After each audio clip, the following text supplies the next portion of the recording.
In the last section of Chapter 3, Section 6, we're taking a look at the essential question 19. What are the challenges of balancing national and state powers and the consequences for policymaking? So, what are the challenges of balancing national and state powers and the consequences for policymaking? So, this concept, as you can probably tell, as we've worked through this chapter, we've seen it shift from one side to the other. Points where the national government was extremely powerful, points where the state government had a great deal of power.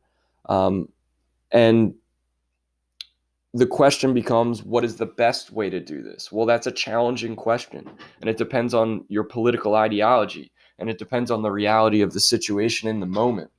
But it's a question that we continue to grapple with even today. The roles and the strengths of the national and state governments have changed over time and continue to evolve. In 1995, Paul E. Peterson published the book The Price of Federalism.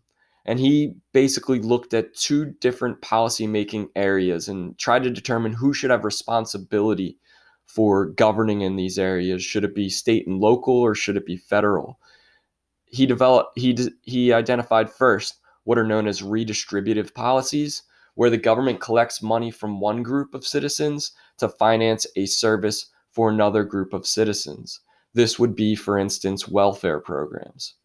And then he looked at developmental policies, which are policies that are designed to strengthen a government's economic standing, such as building roads or other infrastructure.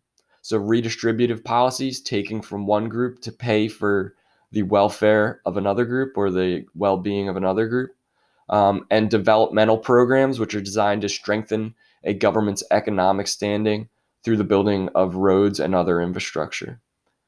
He argued that the national government's greater financial resources and the ability to assure uniform standards made it better suited for redistributive programs like welfare.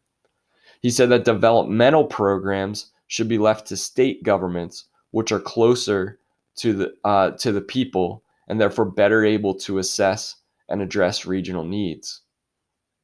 The problem is that historically, the division of labor hasn't followed this pattern at all.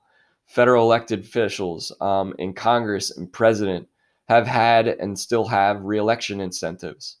And those reelection incentives give them a reason to create and fund developmental programs, such as building of roads and bridges and other infrastructure, often in the forms of pork, meaning that they wanted it so that the money, they wanted federal money to flow to their district, have a direct impact and have a direct impact on their constituents.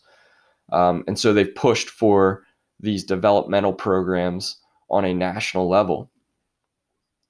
And then administration of redistributive policies, as we talked about with the Reagan Revolution, have often been left to the states, at times with federal assistance, but often shifted towards the states.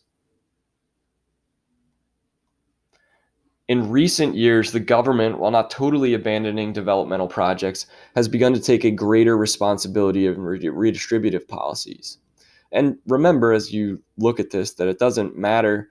It's not necessarily true what the professor said in his book. It's just another way of looking at this idea of federalism and what's the best arrangement.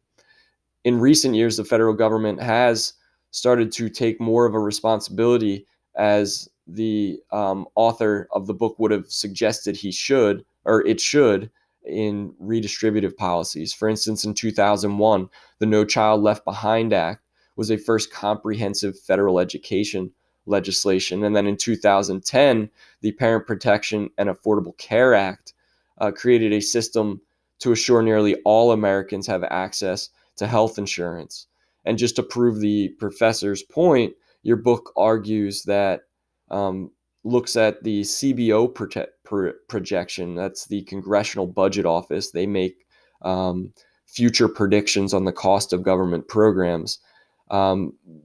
He looked at that, the book looked at that and said that the CBO projected that the Affordable Health Care Act, would actually cost Americans less than the existing system, even with increased taxes, and it would actually lower the budget deficit compared to the way that it was currently done. But this comes into question now, since the publishing of your book, because the individual mandate, which was one of the ways that the Affordable Health Care Act was funded, meaning that requiring all people to have health insurance and therefore pay for health insurance, and then for help uh, fund the Affordable Care Act by making healthy people essentially pay for sick people, um, has been eliminated and ruled unconstitutional. So whether or not the CBO's original projection is still accurate is highly questionable. Um, Many states were not happy with the policy, um, with these policy moves, because health and education have traditionally been left to the states under the 10th Amendment. And as a result, many states and localities have attempted to pass legislation opting out of the No Child Left Behind Act. And other states have filed lawsuits against the federal government attempting to block the Health Care Act. And we actually see a similar move taking place in modern times with regards to the um, immigration controversy, but that doesn't really have to do with this federalism balance, because immigration is clearly a federal power. But I guess certainly it is a show of states trying to grasp some of that power from the federal government. And then finally, we take a look at what is known as progressive federalism. This is the movement that gives state officials significant leeway in acting on issues normally considered national in scope, such as, for instance, the environment and consumer protection. The Obama administration showed some support, particularly in areas like environmentalism and consumer protection. For instance, Obama administration allowed California and other states to impose their own stricter limits on greenhouse gas emissions from cars and trucks than those established by the EPA. In other words, the Obama administration allowed the EPA standards to be the floor, not the ceiling, when it came to greenhouse gas emissions. So a state couldn't decide, for instance, to provide less, or to make their standards on emissions lower, but they could make them higher than the EPA standard. Proponents of progressive federalism argue that it encourages that concept of laboratories of democracy that the actual that Reaganites might have agreed with as well. That states can test new and innovative solutions to policy problems that can then later be adopted by the federal government. So if California's emission standards were highly effective, then maybe the EPA would adopt those emission standards on a national level. And they also argue that it allows policymakers to work gradually without having to work with Congress, which might be less responsive to a program. So, for instance, it might be possible for California to pass these emission standards where a more conservative Congress would not allow the EPA to pass these heightened emission standards. Critics, however, argue that progressive federalism is basically free-for-all federalism, that complying with a variety of state standards, for instance, on auto emissions, makes it more costly for instance, the auto companies than meeting one national standard. It does actually lead some industry manufacturers to basically go with whatever the most restrictive is rather than try and meet different standards in different states. So that would be an argument in favor of the progressive federalism people. However, then you have to question, what does that mean about the power of the federal government as compared to the state government?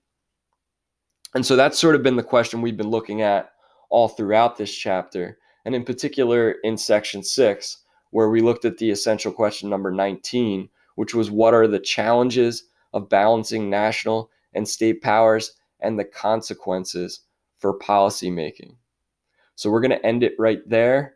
Go to Google Classroom and answer that question. And that's it for chapter 3.